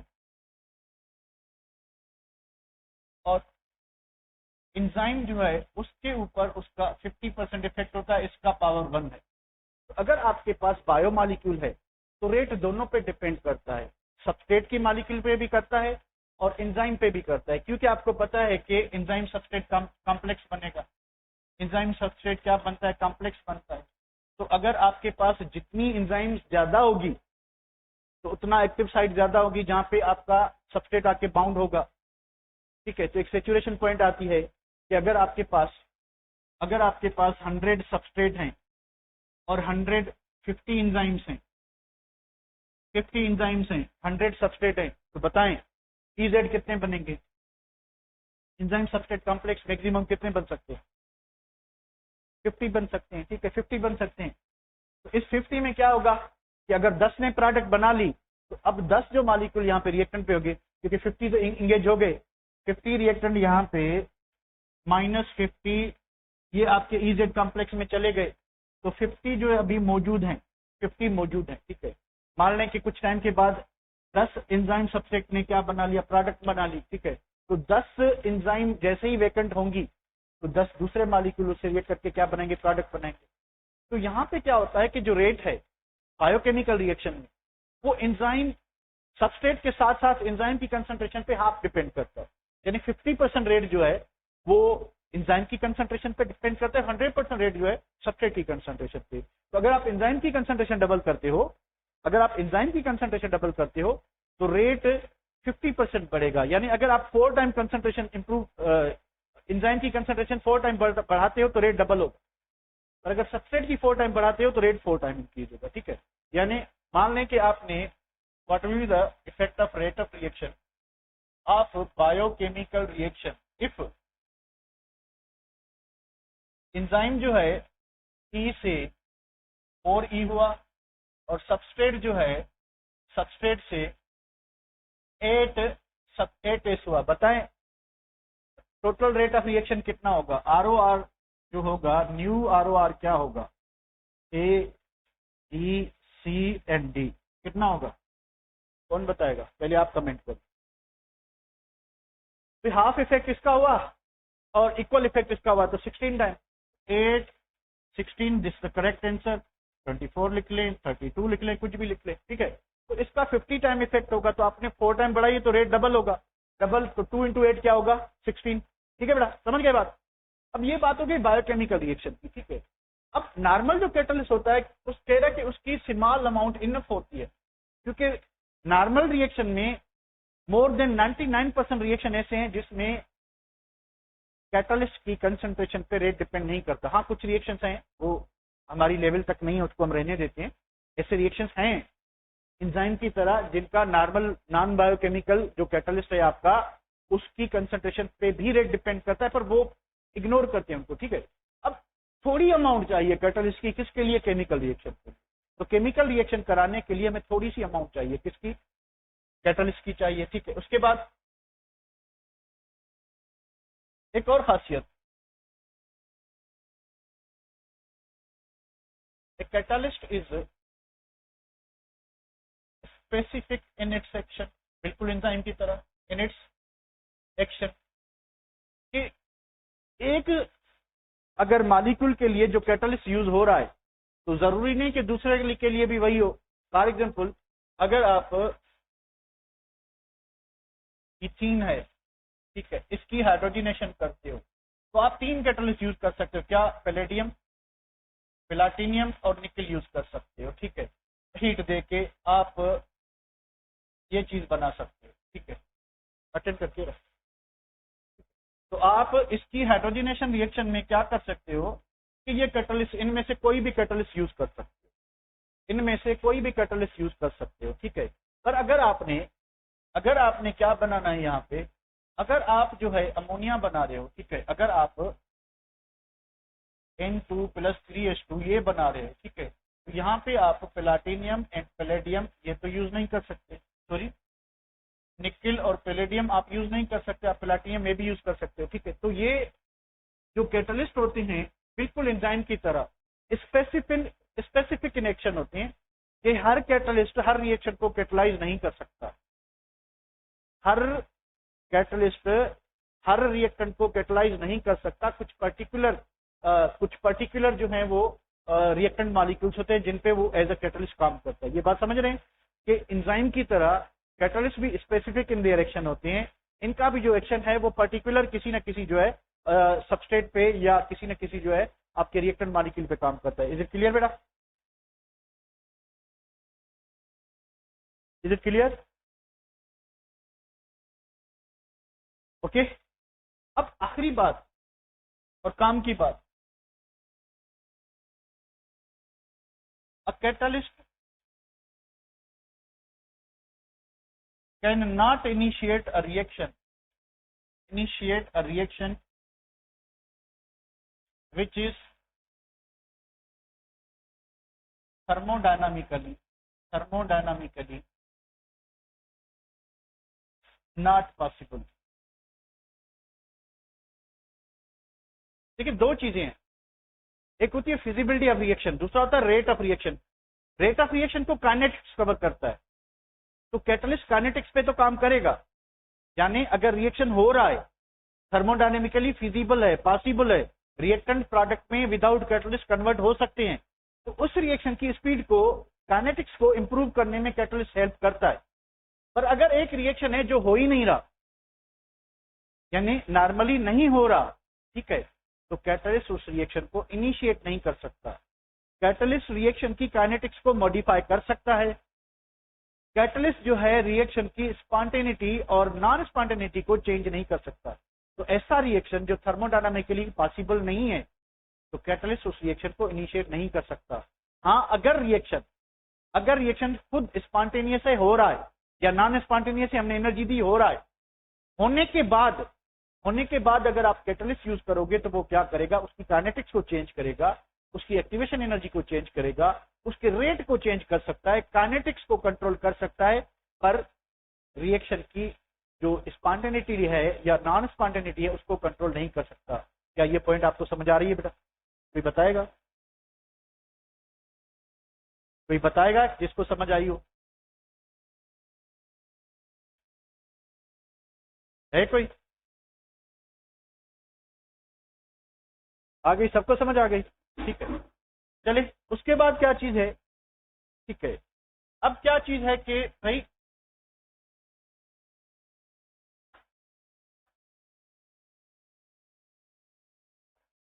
a substance which increase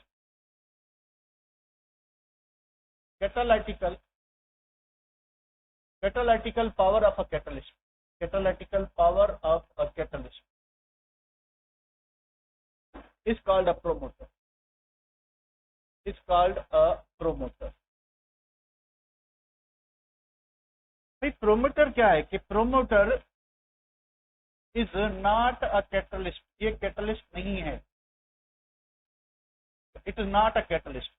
यानी मान लें कि आप एक एंजाइम है, ठीक है, एंजाइम काम नहीं कर रही, तो एंजाइम में हम क्या लगाते हैं उसको एक्टिवेट करने के लिए? या कोएंजाइम लगाएंगे या कोफैक्टर लगाते हैं, कोफैक्टर लगाते हैं ताकि एंजाइम अच्छा काम करे। तो कैटलिस्ट भी अगर अच्छा काम नहीं कर रहा तो उसकी कैटालिटिकल पावर को, उसकी कैटालिटिकल एफिशिएंसी को बढ़ाने के लिए एक सब्सटेंस यूज करते हैं जिसको हम यहाँ पे प्रोमोटर कहेंगे। इसी को आप बायोकेमिस्ट्री में क्या कहते हो? आप कोफैक्टर कहते हो। इसी को आप बायोकेमिस्ट्री में क्या कहते हो? कोफैक्टर। तो ऐसा सब्सटेंस जो कैटलिस्ट की एफिशिएंसी को बढ़ाए उसको हम क्या कहते हैं? उसको हम कहते हैं प्रोमोटर कहते हैं। तो प्रोमोटर खुद से कैटलिस्ट नहीं होता।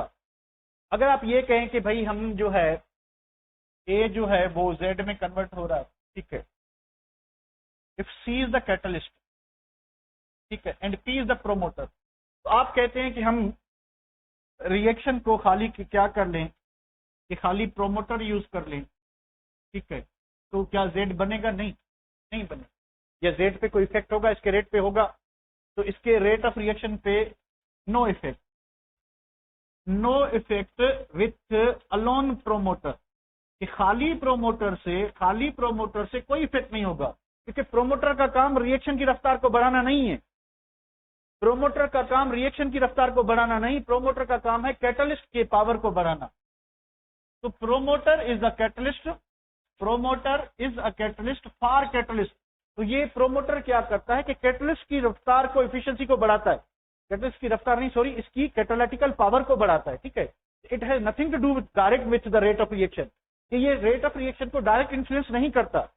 ये कैटलिस्ट के कैटालिटिकल पावर को बढ़ा के रेट ऑफ रिएक्शन को क्या करेगा? इंक्रीज करेगा। Have you got the point बेटा? Have you got the point? Okay, clear? Okay, ठीक है। उसके बाद क्या चीज है? उसके बाद ये है कि a substance which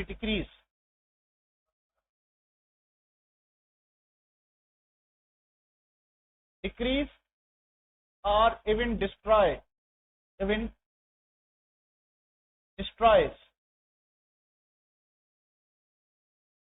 catalytical ability of a catalyst. Catalytical ability of a catalyst is called a catalytical poison. Is called a catalytical poison. तो हमने देखा कि ऐसा सब्सटेंस, अब एंजाइम की बात करें तो क्या टर्म यूज करेंगे? या ये जो कैटालिटिकल पॉइजन है अगर एंजाइम्स पे ले जाएं तो क्या टर्म यूज करेंगे बेटा? इनिबिशन, याद है? इनिबिटर्स, ठीक है। फिर कॉम्पिटेटिव, नॉन कॉम्पिटेटिव, ठीक है। तो यहाँ पे क्या चीज है कि ऐसा सब्सटेंस जो कैटलिस्ट की कैटालिटिकल पावर को डिक्रीज करे या इवन डिस्ट्रॉय कर दे, या डिक्रीज करे, रिड्यूस करे या डिस्ट्रॉय कर दे, कैटलिस्ट फर्दर कैटलिस्ट वाला काम ना कर सके, ठीक है। तो इस सब्सटेंस को हम कहते हैं कैटालिटिकल पॉइजन। इसका सिंपल एग्जांपल एक, तो अगर आप इथाइन की हाइड्रोजनेशन करके, ठीक है, आपने हाइड्रोजनेशन निकल कैटलिस्ट से की, आपने लिंडलॉर कैटलिस्ट से की, बेरियम सल्फेट और क्विनोलिन, ठीक है। अब क्या होगा कि अगर यहां से करेंगे तो ये इथीन बनाएगा, ठीक है, और इथीन फर्दर हाइड्रोजनेट होकर निकल कैटलिस्ट की मौजूदगी में इथेन बनाएगा। तो ये रिएक्शन डायरेक्टली यहां पे जाके स्टॉप होगा, ये रिएक्शन जाके यहां पे स्टॉप होगा। पर अगर आप पैलेडियम कैटलिस्ट यूज करते हो, barium sulphate supported on barium sulphate, quinoline क्या है, पॉइजन है। तो क्विनोलिन क्या करेगा, जैसे ही पार्शियल हाइड्रोजनेशन होगी, जैसे ही 1 मोल हाइड्रोजन ऐड होगा, इथीन बनेगा, इथीन बनेगा, ठीक है। नो रिएक्शन, फर्दर रिएक्शन नहीं होगा, फर्दर रिएक्शन नहीं होगा। अब कैटलिस्ट भी मौजूद है मिक्सचर में, हाइड्रोजन भी मौजूद है, तो क्या हुआ आखिर ऐसा, क्या हुआ आखिर ऐसा कि रिएक्शन आगे नहीं बढ़ा। यहाँ पे तो रिएक्शन आगे गया निकल की मौजूदगी में, तो यहाँ पे क्या हुआ है, क्विनोलिन ने क्या किया कि कैटलिस्ट के कैटालिटिक पावर को, लेड के कैटालिटिकल पावर को क्या कर दिया, कम कर दिया। तो वो फर्दर कैटलाइज नहीं कर सकता रिएक्शन को, पार्शली हाइड्रोजिनेट करे, पार्शली हाइड्रोजिनेट करेगा। ये बात समझ आ गई बेटा, क्लियर है। तो ये सारे कैरेक्टरिस्टिक थे कैटलिस्ट के, थोड़ी मिक्सर में चाहिए, ठीक है। फिजिकल चेंज आ सकती है, केमिकल चेंज नहीं आएगी, अमाउंट सेम मिलेगी, ठीक है। और कैटलिस्ट अगर कोई रिएक्शन थर्मोडायनामिकली पॉसिबल नहीं है तो कैटलिस्ट को इनिशिएट नहीं कर सकता, वगैरह वगैरह वगैरह, ठीक है। तो यहां तक क्लियर है, ओके। अब हम बात करते हैं टाइप ऑफ कैटलिस्ट की।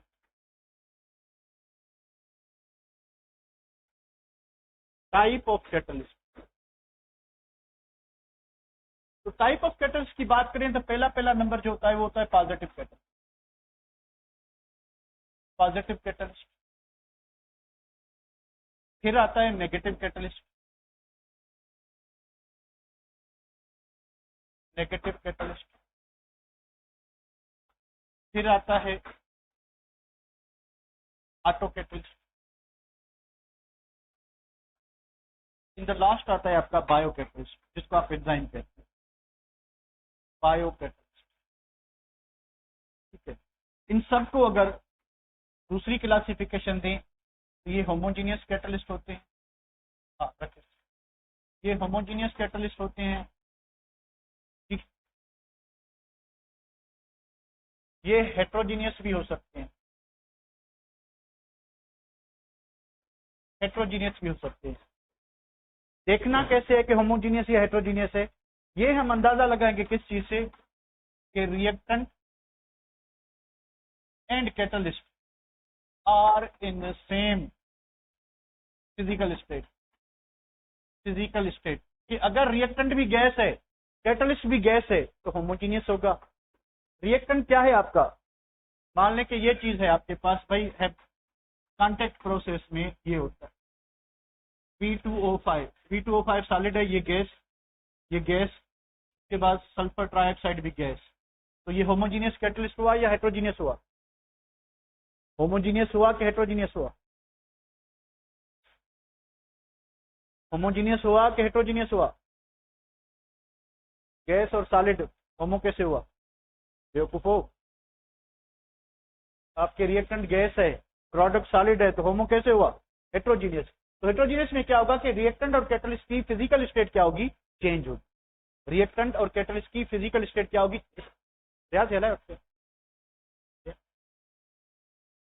इसकी फिजिकल स्टेट क्या होगी, चेंज होगी, फिजिकल स्टेट क्या होगी, चेंज होगी, ठीक है बेटा। अच्छा, अब बायो कैटलिस्ट क्या होता है, बायो कैटलिस्ट को हम क्या कहते हैं, एंजाइम्स कहते हैं। बायो कैटलिस्ट को क्या कहते हैं, एंजाइम्स कहते हैं। What are enzymes, what are enzymes, a substance which alter the rate of biochemical reaction। अब बायोकेमिकल रिएक्शन क्या होगा, जो लिविंग ऑर्गेनिज्म से हो, ठीक है। बायोकेमिकल रिएक्शन क्या होगा, reaction which occurs in plants and animals. तो तकरीबन जिंदा चीजों में, प्लांट्स और एनिमल्स में जितने भी रिएक्शंस होते हैं, उन सबको कोई ना कोई एंजाइम क्या करती है, कैटलाइज करती है। उन सबको क्या करती है, कोई ना कोई एंजाइम कैटलाइज करती है। इवन जो एंजाइम की खुद की सिंथेसिस होती है, उसको भी दूसरी एंजाइम्स क्या करती हैं, कैटलाइज करती है। तो अगर कोई प्लांट्स और एनिमल्स में रिएक्शन हो रहा है, उस रिएक्शन की रफ्तार को बढ़ाने के लिए हम क्या यूज करते हैं, हम एंजाइम यूज करते हैं, ठीक है बेटा। हम क्या यूज करते हैं, एंजाइम यूज करते हैं। तो अब हम नेगेटिव ऑटो और पॉजिटिव नेगेटिव और ऑटो पे आते हैं कि ये क्या चीज होती है। तो पॉजिटिव कैटलिस्ट क्या होगा, तो नंबर 1 है आपका positive catalyst, positive catalyst. Definition इसकी सिंपल है कि a catalyst which increase the rate of reaction by decreasing activation energy, ठीक है। तो ऐसा कैटलिस्ट जो रिएक्टेंट की एक्टिवेशन एनर्जी को क्या करे, डिक्रीज करे, तो उसको हम क्या कहते हैं, उसको हम कहते हैं क्या, पॉजिटिव कैटलिस्ट कहते हैं। अब ये क्या करेगा कि एक रिएक्शन को एक नया पाथवे देगा, यानी अगर ये रिएक्शन जो है, ये अगर उसकी थ्रेशोल्ड एनर्जी है, threshold energy without catalyst, no catalyst, हमने कैटलिस्ट यूज नहीं किया, ठीक है, तो रिएक्टेंट ए जो है बी में कन्वर्ट हो रहा है और उसको इतना लंबा पहाड़ ऊपर करना पड़ रहा है, ठीक है। तो अगर हम कैटलिस्ट यूज करते हैं, पॉजिटिव कैटलिस्ट यूज करते हैं, तो ये जो हिल है ये छोटा हो जाना चाहिए या बड़ा हो जाना चाहिए, क्या होना चाहिए, हिल को क्या होना चाहिए, छोटा होना चाहिए, बड़ा, सिमिलर हो जाएगा। तो अगर आप कैटलिस्ट यूज करते हो तो यही रिएक्शन, इस रिएक्शन का पाथवे चेंज हो जाएगा, यानी इट चेंज और introduce a new pathway of lower activation energy for the given reaction, तो ये क्या करेगा, ये जो है आपका एक नया पाथवे इंट्रोड्यूस कराएगा, नया पाथवे जिसमें एक्टिवेशन एनर्जी, यानी ये जो आपकी एक्टिवेशन एनर्जी है, ये ग्रीन वाली और रेड वाली में फर्क क्या है कि ग्रीन वाली लो है, तो इसने क्या किया कि एक्टिवेशन एनर्जी को लो करके रेट ऑफ रिएक्शन को क्या कर दिया, इंक्रीज कर दिया, ठीक है बेटा।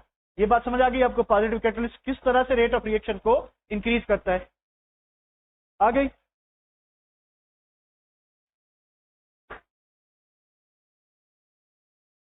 नहीं, चेंज हो जाएगा, मैक्स चेंज हो जाएगी एंथैल्पी, क्योंकि अब आप एंथैल्पी लेंगे, डिफरेंस जो लेंगे रिएक्टेंट प्रोडक्ट का यहां से लेंगे, विदाउट कैटलिस्ट आप यहां से लेंगे, फर्क होगा, ठीक है।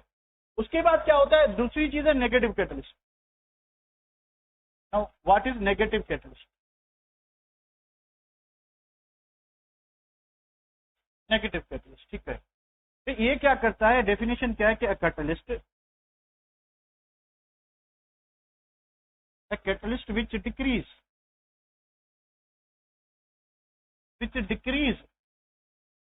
The rate of reaction, rate of reaction decrease करेगा not by increasing activation energy. तो हम क्या करते हैं कि पर्सनलाइज होके एकदम एंजाइटी पे आके इसको बेस बना के हम बताने की कोशिश करते हैं कि ये कैटलिस्ट क्या करेगा, पड़ोसियां बाबा हवा बंद, तो ये कैटलिस्ट क्या करेगा, रखिए कि थोड़ा अच्छे कर, तो ये कैटलिस्ट क्या करेगा कि ये रेट ऑफ रिएक्शन को डिक्रीज करता है, पर ये एक्टिवेशन को बढ़ाएगा नहीं, एक्टिवेशन एनर्जी को बढ़ाएगा नहीं, जैसे इस तरह यहां पे हो रहा था। ये क्या करेगा कि ये रिएक्टेंट से रिएक्ट करेगा। अब ए मान लें कि रिएक्टेंट है, बी कैटलिस्ट है, सी प्रोडक्ट है, ठीक है। ए रिएक्टेंट है, इसको नए पेज पे आते हैं कि भाई ए रिएक्टेंट है, उसके बाद आपकी जो है क्या कहते हैं, या 2A कर ले, बी प्रोडक्ट है, ठीक है, सी कैटलिस्ट है। अब रेट किस पे डिपेंड करता है, rate is directly proportional to the concentration of A into A, इस तरह से लिखें, आपकी मर्जी है, इक्वल टू क्या लिखेंगे, ए स्क्वायर, ठीक है।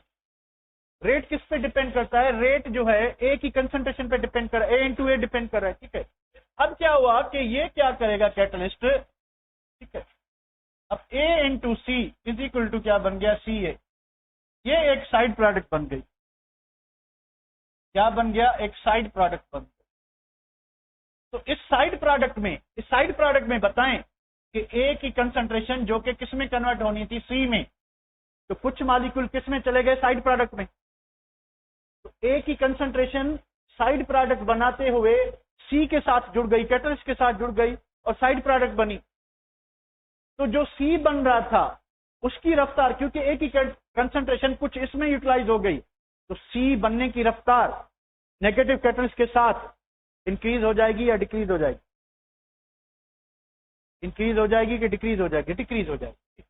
तो इस तरह से नेगेटिव कैटलिस्ट क्या करता है कि किसी रिएक्टेंट के साथ रिएक्ट करके साइड प्रोडक्ट बनाता है, तो रिएक्टेंट की कंसंट्रेशन कम होती जाएगी बाय प्रोडक्ट में, साइड प्रोडक्ट में, टुवर्ड्स मेन प्रोडक्ट क्या होती जाएगी? कम होती जाएगी कंसंट्रेशन, तो रेट क्या होता जाएगा? कम होता।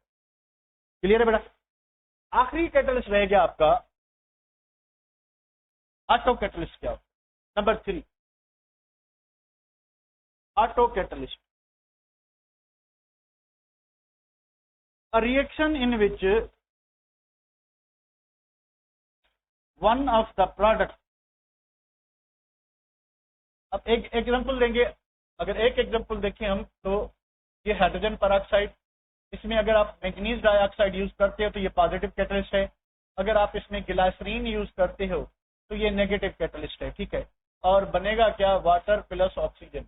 तो ये जो डिकम्पोजिशन ऑफ हाइड्रोजन पेरोक्साइड है, इसमें मैंगनीज डाइऑक्साइड जो है आपका पॉजिटिव कैटलिस्ट है, रेट को बढ़ाएगा। ग्लिसरीन जो है वो नेगेटिव कैटलिस्ट है, ठीक है, नेगेटिव कैटलिस्ट है। और ये जो आपको बुक में चार्ट दिया हुआ कैटलिस्ट का, ये सारे क्वेश्चंस एंट्री में आ चुके हैं, तो इसलिए इस टेबल को काइंडली याद कर लेना कि इसका पॉजिटिव कैटलिस्ट कौन है, इसका नेगेटिव कैटलिस्ट कौन है, ये आपको खुद से करना है। तो ऑटो कैटलिस्ट क्या होता है कि ऐसा रिएक्शन जिसमें हम कैटलिस्ट यूज ना करें, बुक में एक डिफिकल्ट एग्जांपल दिया हुआ है, उसमें मैंगनीज को ऑटो कैटलिस्ट दिखाया हुआ है, ठीक है। मैं आपको एक सिंपल एग्जांपल देता हूं। भाई हमारे पास हाइड्रोलाइसिस ऑफ ईस्टर है, ठीक है, तो हाइड्रोलाइसिस ऑफ ईस्टर से क्या बनेगा? कौन बताएगा? एसिड प्लस अल्कोहल बनेगा, एसिड प्लस अल्कोहल बनेगा, यानी आपके पास क्या बनेगा? Acid plus alcohol. अब ये जो रिएक्शन है ये एसिड कैटलिस्ट की मौजूदगी में होता है। अगर हमने कैटलिस्ट यूज नहीं किया, तो क्या प्रोडक्ट में एसिटिक एसिड बन रहा है? तो क्या acetic acid hydrogen ion furnish कर सकता है? तो जैसे ही प्रोडक्ट बनेगी, यानी शुरू में रिएक्शन क्या होगा? स्लो होगा। शुरू में नॉर्मली क्या होता है? नॉर्मली रिएक्शन शुरू में फास्ट होता है, फिर ग्रेजुअली क्या होता है? स्लो होता है। तो ये रिएक्शन क्या होगा? पहले स्लो होगा, जैसे ही प्रोडक्ट बनेगी तो प्रोडक्ट कैटलिस्ट का काम करेगी, फिर रिएक्शन तेज हो जाएगा, फिर ग्रेजुअली क्या होता जाएगा? डिक्रीज हो जाएगा। यानी इसका रेट जो है पहले स्लो होगा, फिर और तेज हो जाएगा, फिर ग्रेजुअली क्या होता जाएगा? डिक्रीज होता जाएगा। यानी पहले जो रेट ऑफ रिएक्शन होगा स्लो, उसके बाद ऑटो कैटलिस्ट बना तो तेज हो गया, उसके बाद ग्रेजुअली क्या होता जाएगा? डिक्रीज होता है। तो ऐसा रिएक्शन जिसमें जो एक प्रोडक्ट बन रही है वो प्रोडक्ट एज अ कैटलिस्ट काम करे, हमने कैटलिस्ट यूज नहीं किया, तो इस रिएक्शन में क्या हो रहा है कि एसिटिक एसिड जो है ये ऑटो कैटलिस्ट का काम कर रहा है, ये खुद ब खुद कैटलिस्ट का काम कर रहा है। तो इस टाइप के कैटलिस्ट को हम ऑटो कैटलिस्ट कहते हैं। इस टाइप के कैटलिस्ट को हम क्या कहते हैं? ऑटो कैटलिस्ट कहते हैं। क्या बात आपको समझ आ गई बेटा? कि reaction in which one of the product formed